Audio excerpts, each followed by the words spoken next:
Welcome to the Low Demand Parenting Podcast, where we drop the pressure, find the joy, and thrive, even when it feels like life is stuck on level 12 hard. I'm Amanda Diekman, author, autistic adult, and mom of 3. I'm not here as an expert, but a fellow traveler.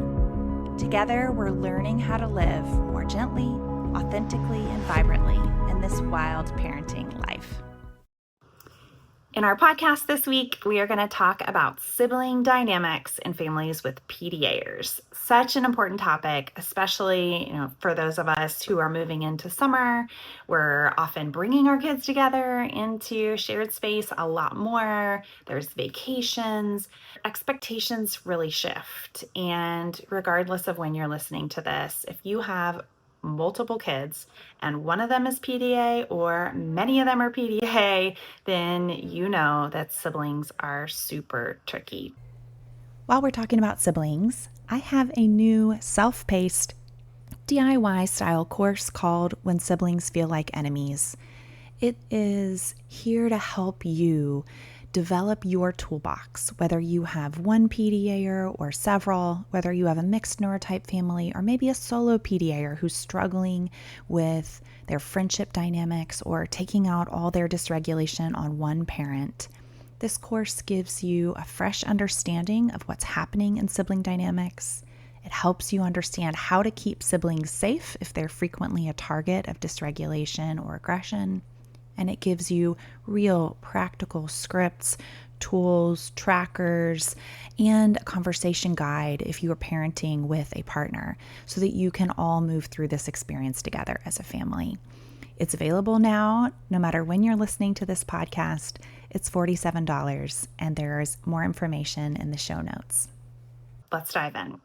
Before we do anything else, I want to talk about how we define PDA here in case it's the first time you're hearing these 3 letters or in case you're still struggling to understand how we define this complex disability.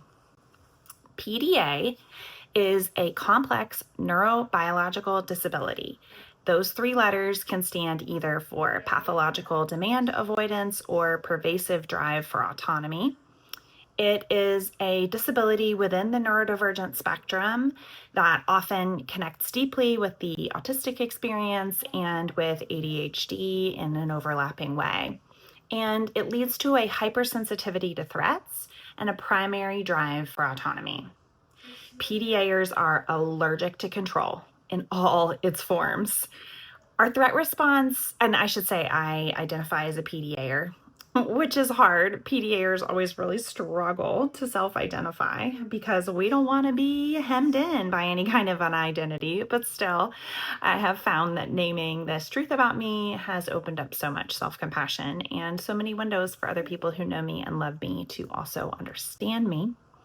So our threat response is just below the surface. And any challenge to our freedom, autonomy, leadership, and competency typically produces a compensatory response. So I'm going to tell you what that means to me. And before I do, I just want to acknowledge that so much of what I know and understand about PDA and about sibling dynamics comes from our own very real lived experience. Most of my observations are like watching in the wild, saying, what is happening with these kids? What's happening within me? How do I understand this? And how do I bring this into words? And also, as a field, as a community of PDAers, we would not understand anything in some ways about PDA, about the real core understanding without the work of Christy Forbes. And so much of this work draws on some of her early and absolutely groundbreaking realizations about the neurobiology of a PDAer. So let's move into this. Imagine if you had an internal scale that had to remain balanced. You didn't choose to be born with that internal scale, and you didn't determine that you are driven to keep that balanced at all times. It's just there. It's just true. And when a PDAer has an internal set of scales that are unbalanced, when they don't feel stable, when they don't feel even, when it doesn't feel right, we will right that balance in any way we can.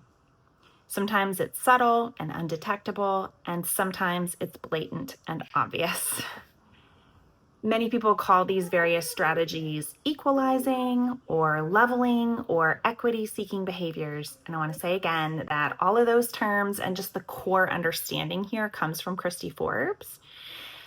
I like the term rebalancing because to me it absolutely feels like a righting of the scales, both for me and also when I witness my kids do it. So that is the term that feels most inherently logical in my brain. And rebalancing happens so often within sibling relationships because this is where we feel simultaneously the most safe and the most threatened. So I want to give a personal example. I've shared this one before, but it's just like, it's how it lives, how this reality lives in our bodies. And this one's kind of humbling. This is from me.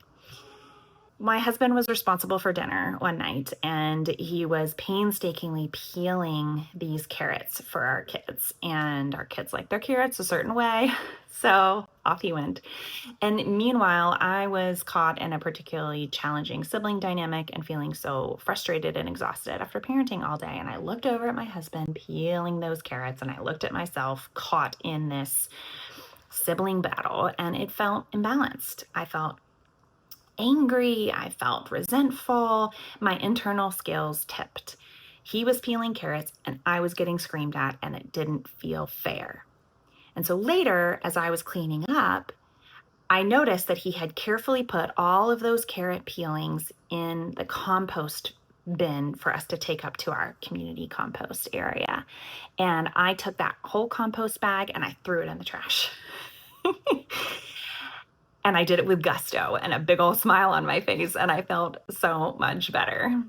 And that's the essence of rebalancing. And y'all, of course, there's some humility in admitting that we do these things. There's a part of us that wants to pretend this way and say we don't do it. But every adult PDAer I know does this. Sometimes it's with our conscious awareness. Sometimes it's subconscious and almost compulsive. Sometimes we rebalance toward others or objects or even ideas, and sometimes we rebalance toward ourselves. And I don't think that this is just a PDA reality, although I think that the level of compulsion and the pervasiveness of it is unique.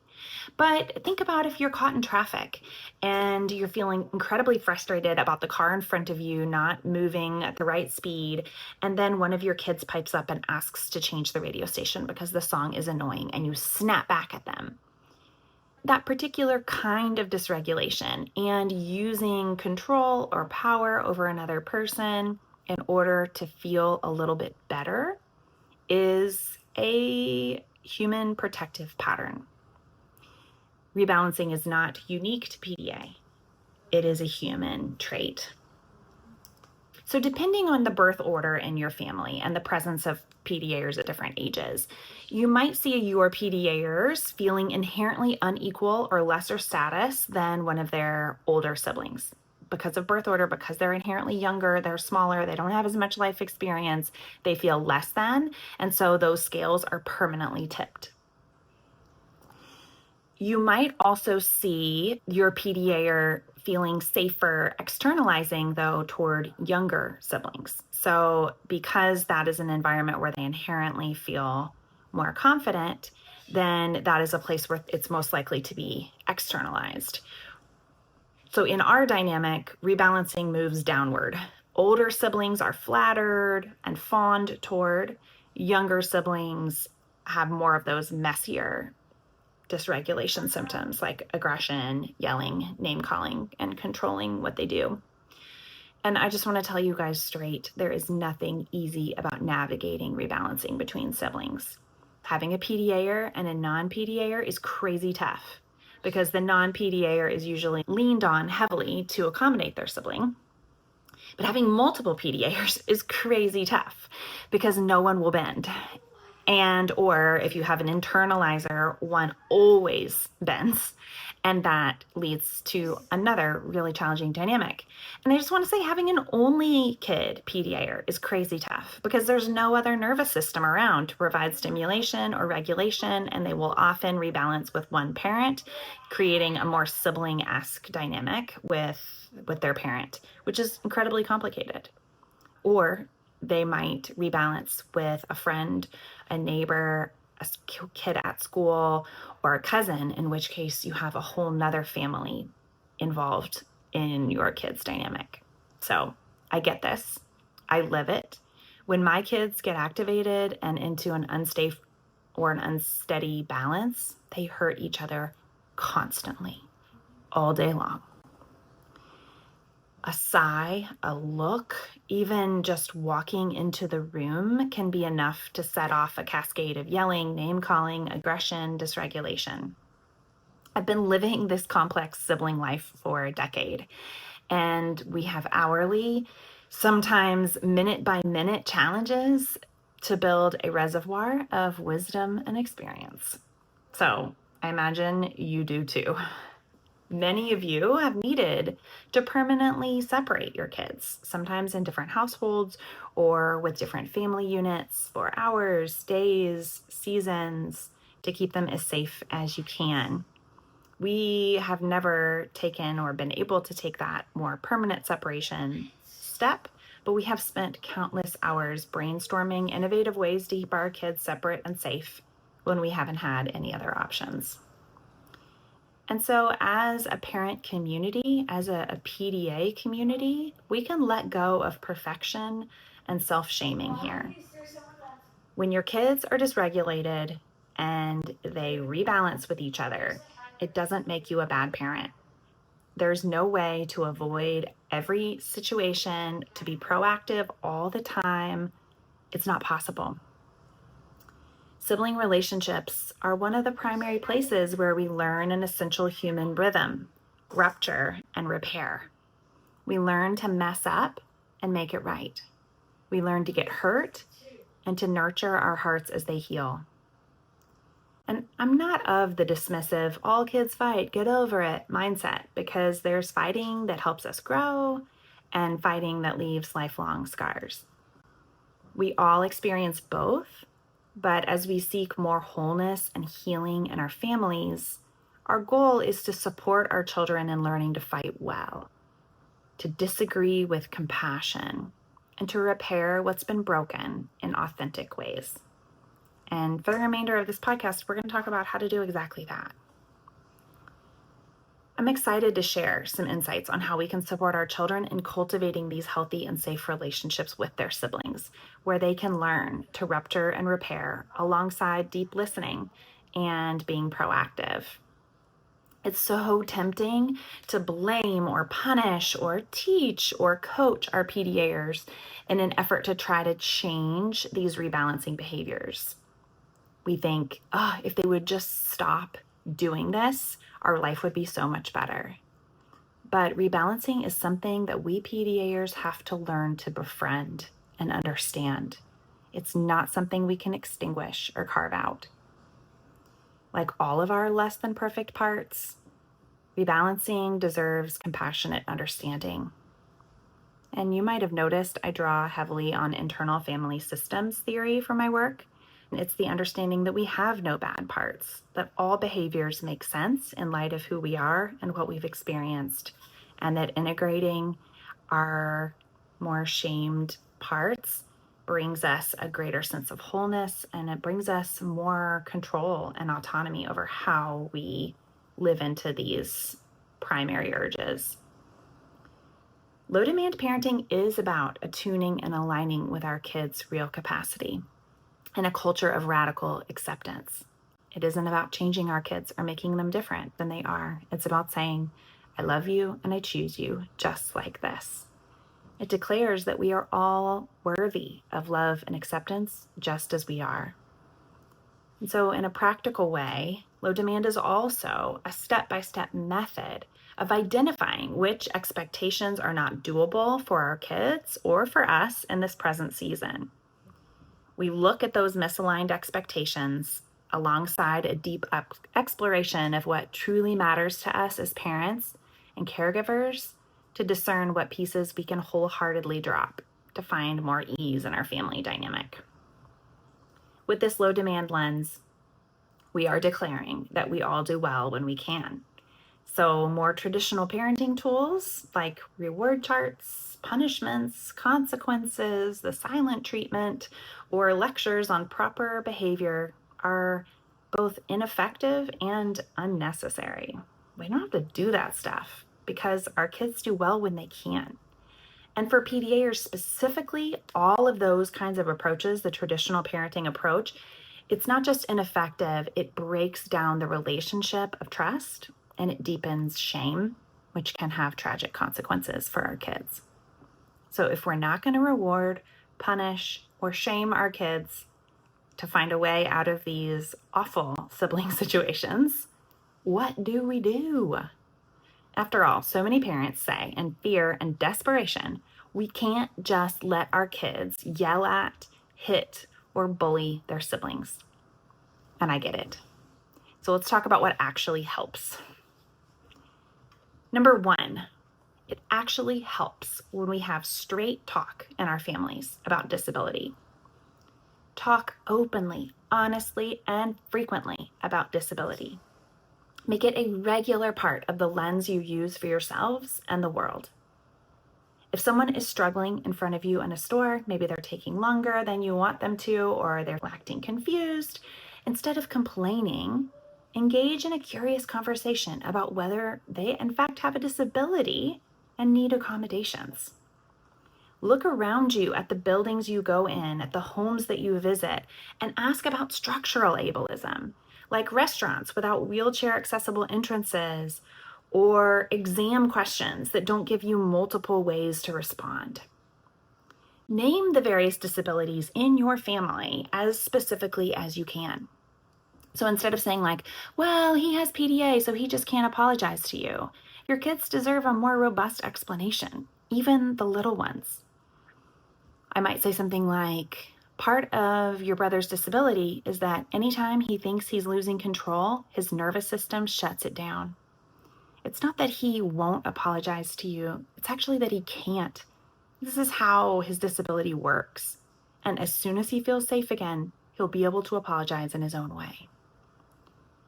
You may name other complex and interweaving disabilities like autism or ADHD or learning differences or ARFID or any number of other specific challenges that you have in your family. But again, be as specific as possible. So instead of saying, oh, she's an ADHD or that's just how she is, name it. Part of ADHD is that lots of people can't shift focus quickly, you might say. She just couldn't stop playing the switch to give you a turn earlier because it takes her time to shift focus. Plus, she's autistic, and part of her autism is difficulty with transitions anyway. So that was a double disability moment, and that's why it was especially hard. Again, that's just a script for how you can name the present tense realities that your kids are experiencing and then add in a layer of understanding disability. Not that it excuses any kinds of challenging behaviors, because that's not actually what it does. When we name these disabilities clearly and honestly for our kids, we give them the ability to understand, to bring compassion, and to begin to be proactive about shifting their expectations and shifting the structural realities of our life so that our kids are better accommodated, because we know that better accommodated kids are much more able to show up as their best selves. The goal isn't to minimize these painful moments or brush off a sibling's concerns. Instead, we are modeling the importance of deep listening and holding space. We're empowering our kids with compassion so that they can have meaningful information about their sibling's disability. Try not to skirt around words like dysregulation or disabled, ableism, nervous system. These may feel too big or too complicated for your kids, but actually giving them these concrete terms, it's the same as naming body parts with the real words that go with them. We equip our kids with the words and the understandings that they need to understand their own lives. Number 2, don't compare your kids.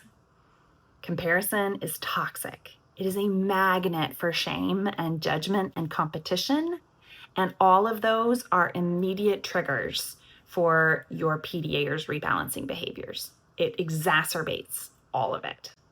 So imagine that each of your children are so singularly themselves that you couldn't possibly compare them to each other.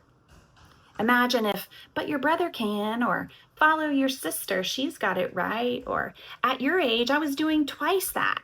Imagine all of that is wiped from your vocabulary. You have only this one kid in front of you, and no comparison exists for this specific human. There's no rubric for success or failure for this one marvelous, unprecedented human life. Even neurotypical siblings wither in a culture of comparison. There's the famous book, Siblings Without Rivalry, and it deeply encourages parents to save praise for private, special moments between a parent and a child without any siblings listening in. Children often experience praise of a brother or sister as a put down of themselves. They automatically translate, your brother is so considerate, into, mom thinks I'm not. It's a good idea to save our enthusiastic comments for the ear of the deserving child. And I just want to say this is a book written about all children, including neurotypical ones. If even average children are translating praise into self-judgment, our PDAers are compulsively doing it. They cannot stop. It is how their brain is wired. It is how they see the world. And so public praise of anyone in the family can be incredibly triggering for rebalancing and sibling aggression. Public praise is really difficult for PDAers.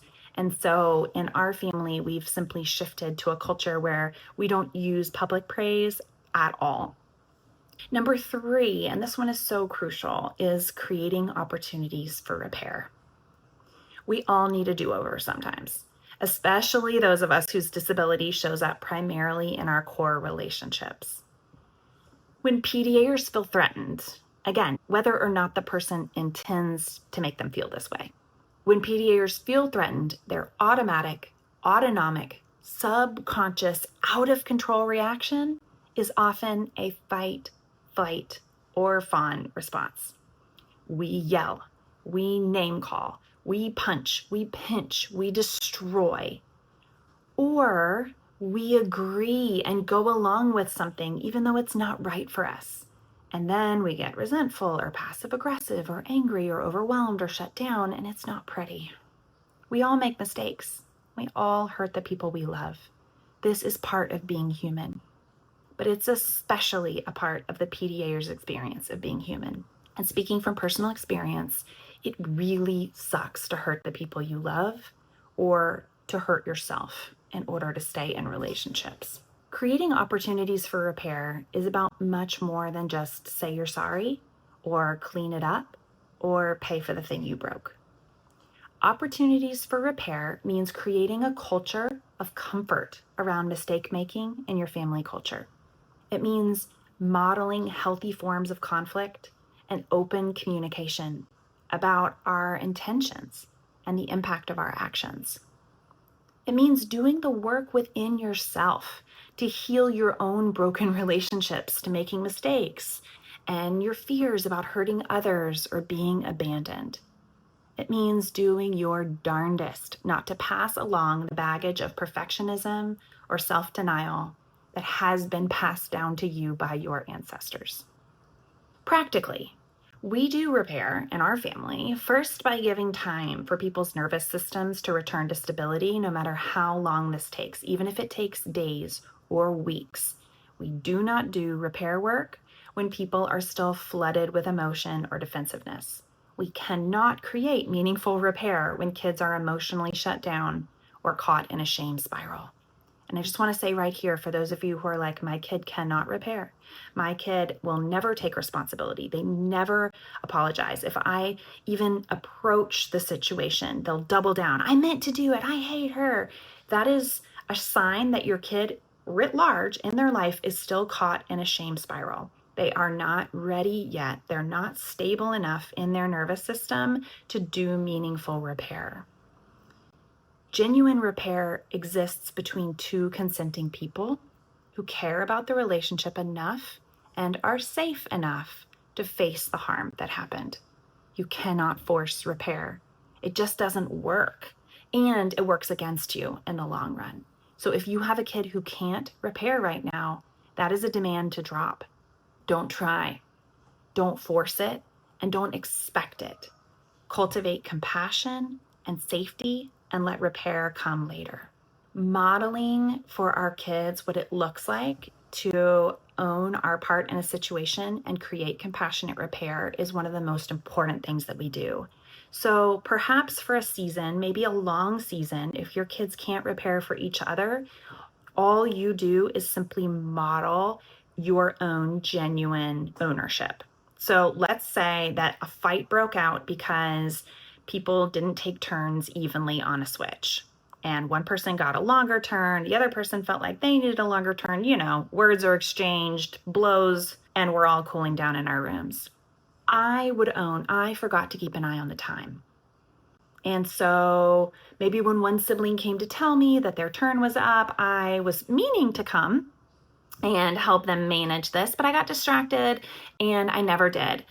And so I would say, I forgot. I got lost in my work. I wasn't nearby to help you with the switch transition. And I would apologize to each child individually and own how I hurt them specifically and how, if they felt able and open to it, we might work on a situational shift so that this doesn't happen again. Something like, what if next time I set a timer on the oven to go off when your turn is up rather than it being my responsibility? That way you can see the time ticking down and we'll all hear the loud alarm.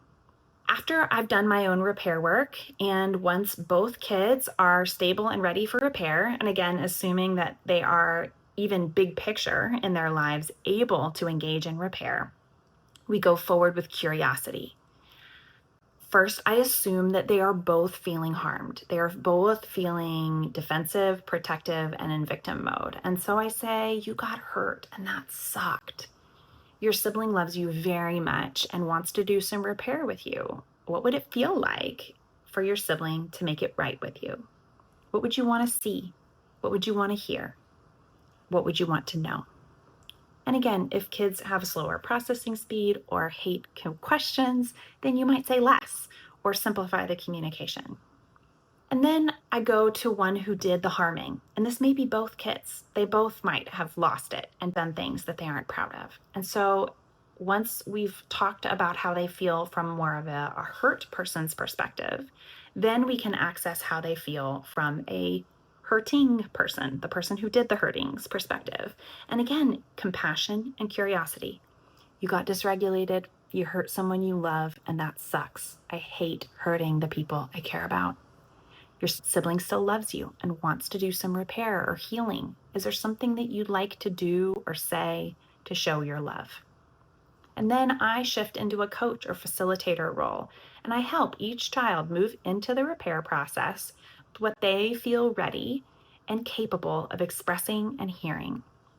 And depending on how things go, we might even be able to work together collaboratively to problem solve the underlying situation with ideas like the clock timer on the oven or whatever else led to the battle in the first place.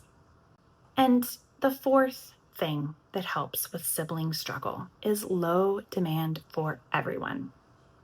One of the most important parts of implementing a low demand approach is internalizing and living this core message that we all do well when we can. So when we're having repeated conflicts or struggle spots, we back up and we say something is too hard here. I wonder what it is. I wonder who it's too hard for. And this is just as true for your siblings and for the parents as it is for the PDAers. And many of you parents have your own disabilities, your own chronic illnesses, your own struggle spots, as well as the siblings. We all deserve accommodation and safety. We all thrive with trust and connection. So letting things go across the board is crucial. Parents will often say about a non-PDAer or maybe a PDA kid who's more flexible or in a better, more regulated spot, they'll say something like, he can totally handle it. And that may be true in a vacuum, but in light of their siblings' level of dysregulation right now, the non-PDAer or the more regulated sibling may also need a break. They need to be let off the hook so they have more in the tank to respond to their sibling with patience and compassion. They need you to drop some demands for them to create more ease and trust in their relationship with you. You may need space to build enough trust that they can really tell you what it's like to have a disabled sibling who expresses their dysregulation by yelling at you all the time. It's so important to see our kids in their real life, the life that they live, the only life that they know, and not in the kind of perfect world or when your sibling isn't around kind of glasses. This is their one wild and precious life. This is all they know and all they get. Sometimes we try to protect our kids from this by trying to, quote unquote, treat them normally, but this doesn't translate for our kids. They want us to see just how hard this is and how hard they're working. They need some space to be the hard one. Family dynamics are tricky and messy and complicated. We easily get locked into a role rather than having room to explore the fullness and the complexity of our evolving self. All our kids want and need room to fall apart, to be difficult, to be needy, to be the hard one. Each kid needs room to make mistakes and make life more difficult for everyone else sometimes. Practicing low demand for each kid keeps our eyes trained to look for what might be too hard for this kid right now and how we can support them in letting those specific things go.